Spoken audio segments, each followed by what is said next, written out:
You know, I love, my passion is hunting rivers. And the reason I love rivers is there's always something different. You know, you've got sloughs and you've got green timber and the white and the cash. I mean, when the water's out there, there's nothing better.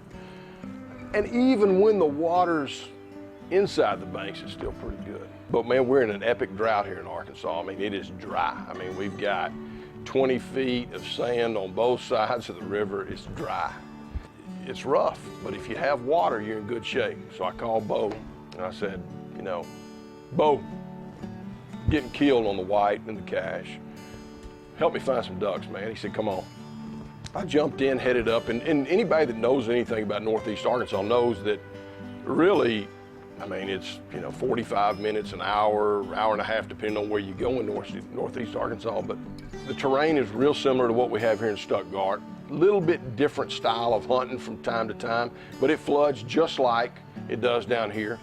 And most people in Arkansas would agree that it's just as good as what we have in Stuttgart, and maybe even better at times, because there's probably a little less pressure. And if you hit it when the sun's shining, and you're one of the few places with water, it can be very, very special. You know, the kind of deal that the green timber duck dreams are made of.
I had a little something I had to get cleared up that morning, so I got off a little bit late.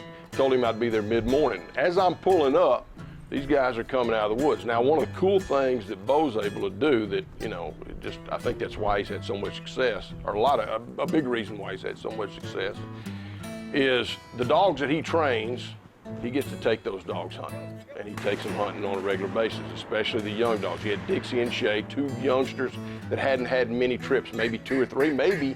I think this was probably Shay's first or second time. And when you think about that opportunity for a young dog to get in there with the guy that's trained her, and you put him in all these different scenarios, out of a blind, from a dog stand, from a tree stand, etc. And by the time they're 7, 8 years old, you're gonna have a fine, fine animal. And that's exactly what Bo's able to do there, because he takes, you know, 25, 30 dogs a season, puts them out there, and they shoot a lot of ducks. So when I show up, you know, they're just getting done. You know, he's got 5 guys, give or take. He's got dogs, they're running and gunning, and he's excited to go back out there. So we jump in there and get after it. I see 2, there you go. Atta baby, Bo! Bo and Shay. Nice work. Atta girl, Shay.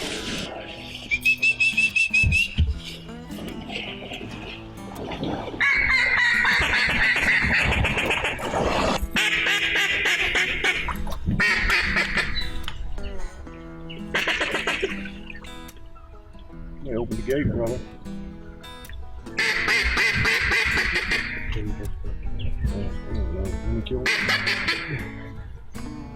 Kill him! Kill him! Kill him!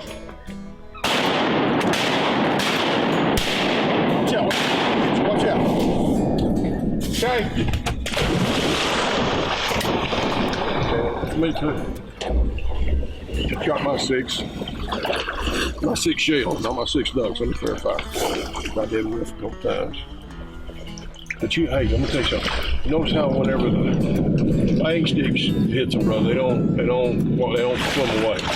That's because that tube, I'm telling you, I don't want to get it. The duck's dead over there, right beside you, isn't it? Yeah, he's vibrating.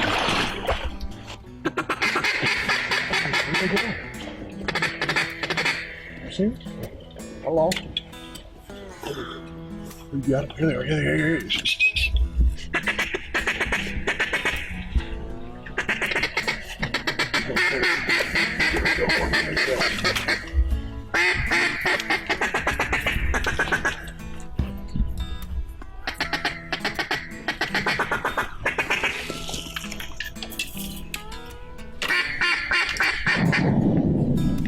I thought they were going to do it. Oh, top.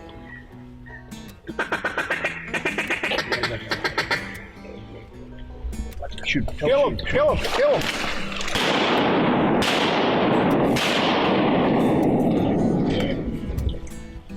We got one down.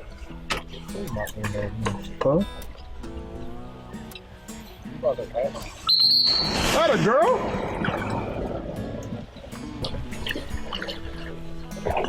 Oh, shady.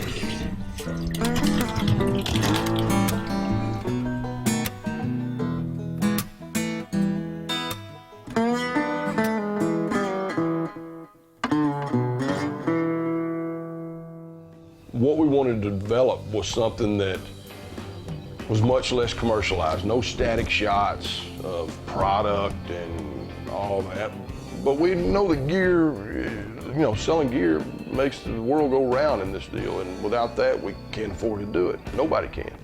So there's some stuff at the end that I think should be very exciting for everybody, and I hope they'll hang around and check it out.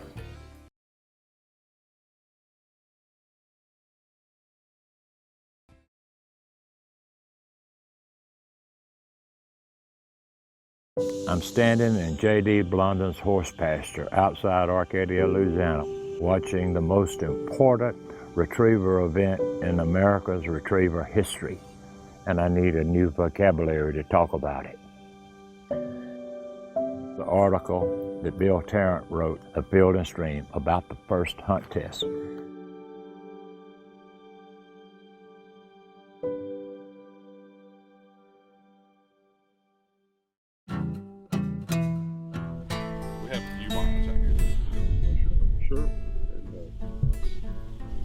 Is this one of your favorite holes? I love this hole. We call this the honey hole. The honey hole. Mm-hmm. Yeah, it's a good one. So it's been a good hole. So how did you so did you have a dog when you came out there? Do you remember how that whole deal cranked up? Because your dad's not a crazy huge duck hunter, is he? No, I mean he's a duck hunter, but he introduced me to duck hunting. Yeah. Weekend warriors, we'd bust Balmeda, we'd go in there and Balmeda, and we didn't have a boat. We'd walk in there, no decoys, no anything. Sometimes we'd even just sleep until like 8 o'clock and go in there a little bit later when everybody else was coming out. We would miss some of that traffic. Sure. But there's a kennel right next to this property, just right down the road. Starks. Dave Starks. So I was 15 years old. We moved out to the country, 8 miles west of Stuttgart near Humnoke, Arkansas.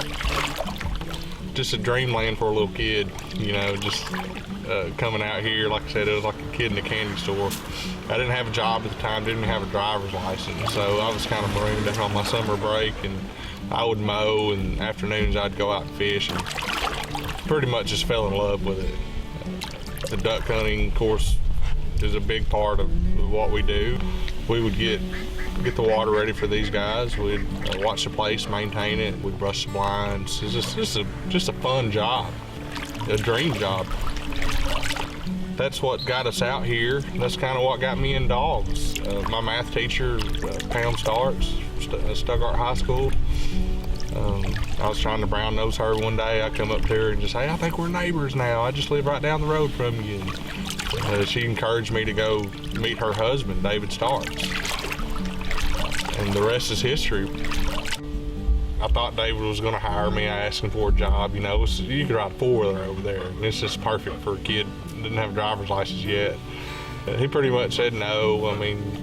Come check back 3 or 4 months, and I'll probably have a job for you. That's exactly what I did, and I eventually got hired. But it all started with him giving me a dog. I asked for a dog. I said, do you have anything at all? Anything that might not be doing very well? I mean, I'm not looking for the next, and of course we hear that every day as trainers, you know, I'm not looking for the next champion. I'm just want a dog, you know. I just want something to hang out with, and that's all I was wanting, something to chase my four-wheeler around, just something to hang out with on the farm all day. And he gave me one. He said, I've got one I need out of here. And we're not getting along as force fetch. I mean, it's just not going to happen. So he said I could have her as long as I took her that day. And he actually, luckily for me, gave me a couple days to build a dog pen. My dad helped me out. We built a dog pen and went and picked him up. And my dad, he still couldn't believe he gave me that dog. He said, he gave you this dog? He said, she's beautiful. I mean, chocolate female. I mean, that's when chocolates were just breaking through, you know, and that's when they were starting to get popular. Everybody wanted a brown dog. He gave me that dog, and we fell in love.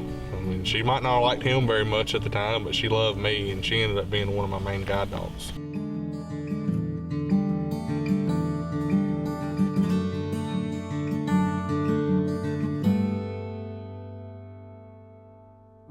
I started college actually taking night classes at Phillips County.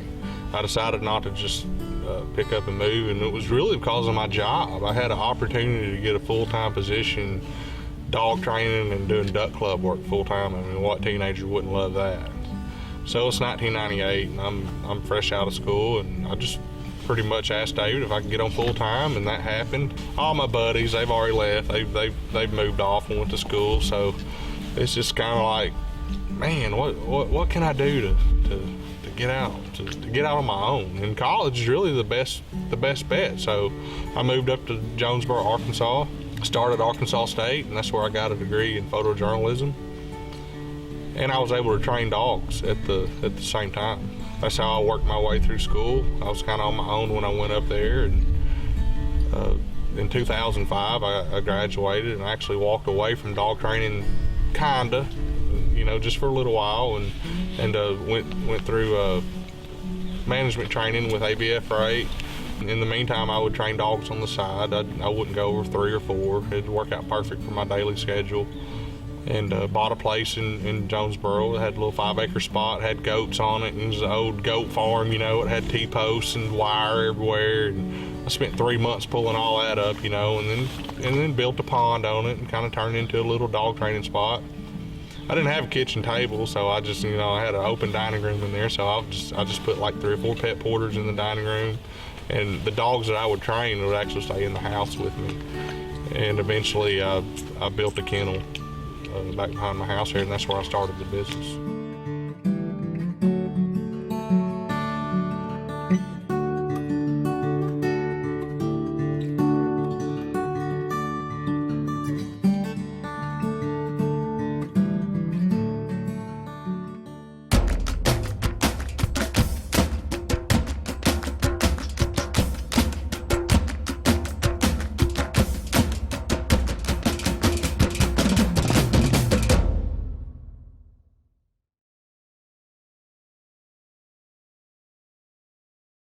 This is my new best friend, Esther. She might look like any normal, playful puppy, but Esther's being raised to become a canine companions for independence assistance dog for a person with a disability. To get there, she needs lots of loving care and attention, plenty of exercise, and good eating habits so that she can live a long and healthy life for her future family. Visit cci.org or call 1-800-572-BARK. Raise a puppy, change a life. You can make a world of difference in the life of a person with a disability.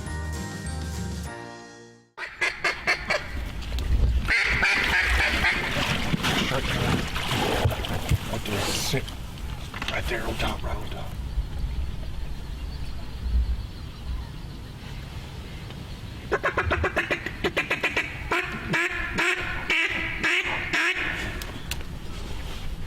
Right over the top, here they come.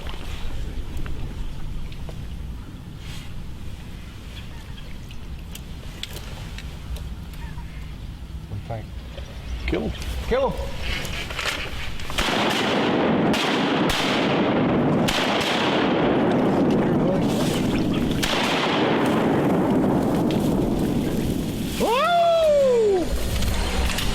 Well, you think you don't both?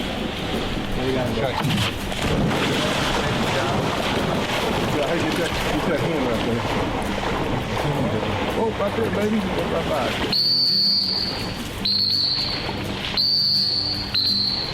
Right, girl.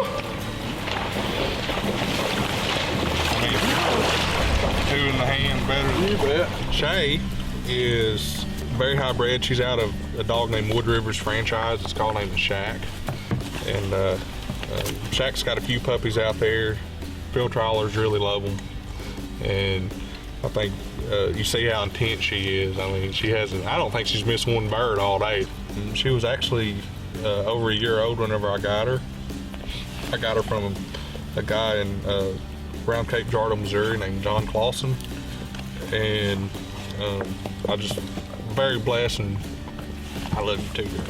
Very blessed and fortunate to have her. This is actually one of those, to me, a dog of a lifetime that I'm going to try to hold on to and keep and hopefully breed. And we're actually going for a master title. I had her signed up for the Grand this last spring, and you've heard this story before. I've actually never had this happen to me before, but she failed the bitch check. Very first dog they checked on my trailer, and she was in season, so I lost her. So I have not got to run her in the Grand yet. She's actually probably more built for Master National stuff, but I think she's going to be a great all-around dog. And so far, I really love what I see in the timber hole here.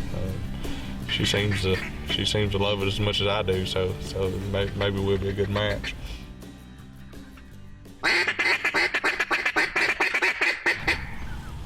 Kill him! Kill him! Kill him! Watch out! Watch out! Oh, lay him down, baby. Go night-night. Shake.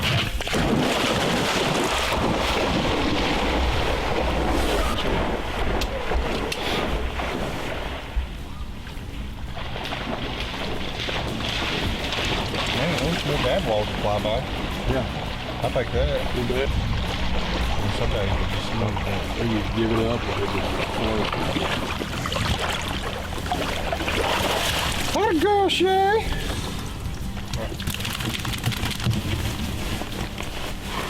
Oh, Shay to Shay.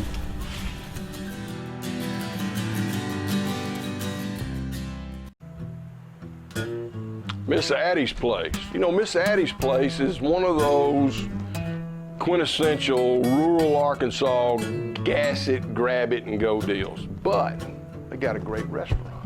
Now, not five-star dining, but it's got a good solid cheeseburger. The plate lunch is always good to go, and they're fast. And when you're cold and hungry, and if you're hunting Dave Donaldson or the Black River, which is the Dave Donaldson Black River area, but you're anywhere up there in that area, you know, it's kind of like the Bendies of Northeast Arkansas, you know, kind of the place that everybody comes to and hangs out. Solid cheeseburger, plate lunch, solid, delicious sweet tea. You know you got the right kind of place when they bring you your own pitcher of sweet tea and leave it at the table. That's when you know you're in the right spot. And they bring it to you in a gallon. You know, I mean, it's not a gallon, it's a pitcher. It's a lot of tea, but it's right there next to Dave Donaldson. It's convenient and they're fast. Great place to stop. You know, it's just one of those things that I think these places succeed a lot because of the duck hunting traffic, you know, and I'm not sure that would be there otherwise. It's out in the middle of nowhere, and it's not on a road that's, you know, heavily traveled. We're not talking about an interstate, it's on 412, you know. It's there, and during duck season, it's the place to be.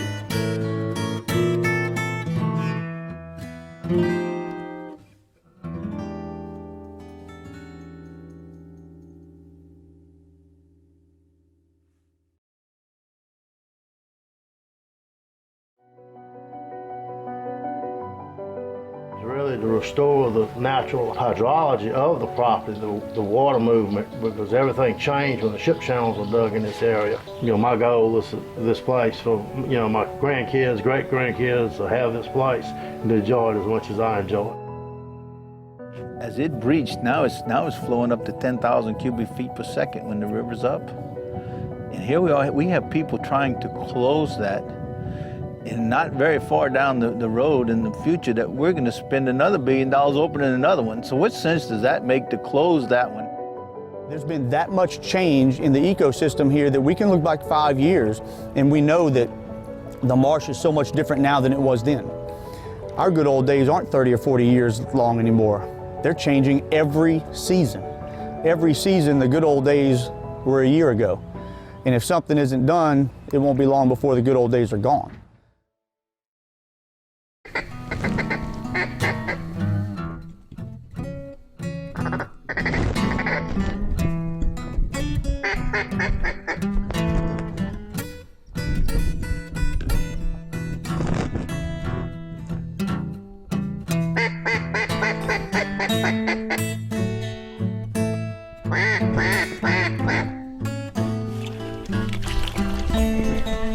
Kill him. Sit here.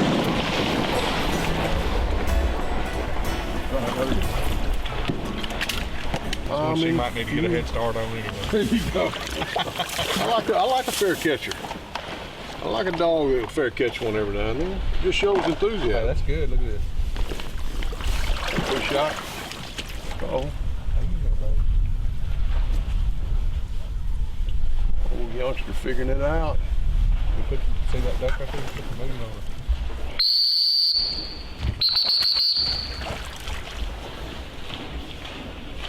Oh, coming to the hole. Come on, babe.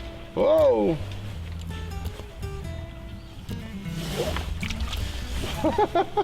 You mean shoot it? Nope.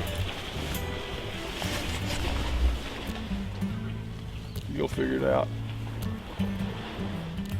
She's gonna go under on it here in a minute. She did. You see her go under a while ago?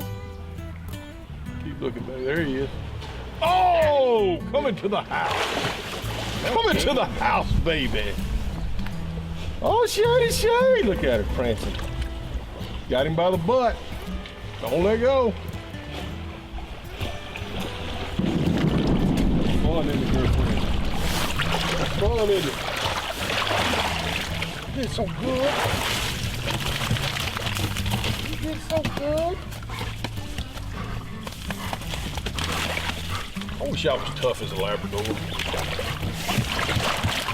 John Wayne's not as tough as a Labrador. I don't even know it's cold out. Clint Eastwood is only about a third. I think Chuck Norris is about a half as tough as a Labrador. 24 degrees, go out there for a swim, butt naked. Pretty good. Hey, and they wear their 4-in-1 parka in the middle of the summer. Yeah, that's right. That's exactly right. Tough life. That's right. That's a good way of thinking about it. I think when you watch a dog run, when you watch a dog hunt, and you watch their attitude and their excitement level. I mean, you saw, when Bo really got down on the call, and it was kind of funny. When I called hard, she really didn't get her rear end up and start, banging that tail. But when Bo started calling, that rear end popped up, and man, she started wagging that tail, and it's funny to see that, because that when you see that, you think to yourself, things are clicking, things are going now. She's getting it figured out. It's all starting to come together. When that call gets aggressive, and when she starts hearing those chuckles and all that kind of stuff, it's almost like some dogs you see when a safety goes off on a gun. They pop up. I mean, it sounds silly, but anybody that's hunted with one very much, they know that sound, and they know when that safety on that gun pops on and off. Well, they pop up because they know it's time to get out. So I think when you see that and you see that level of excitement, it always makes me feel good, because I know that guy's doing a good job. He's doing a good job. He's training the right way. The dogs are well mannered. They sit tight. They sit, when there's birds falling in all around them. They're happy. They're happy. They're happy doing their job. And I think as an owner, I think that's about all anybody can ever ask for, is to build a dog that truly loves their work. And doesn't whine so much. That's what I like. I like to find a dog that doesn't whine so much. Where I get one of those, that'd be great.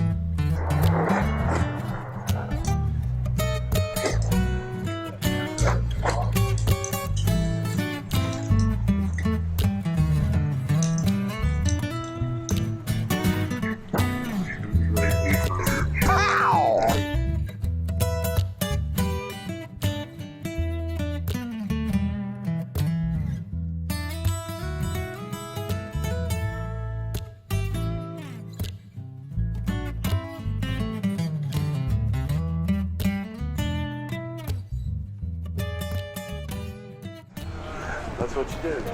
Thanks, sir. You do that when you're duck hunting all the time. Oh, every day. You're out there and you're like, you know, we're having pretty good hunt today, aren't we?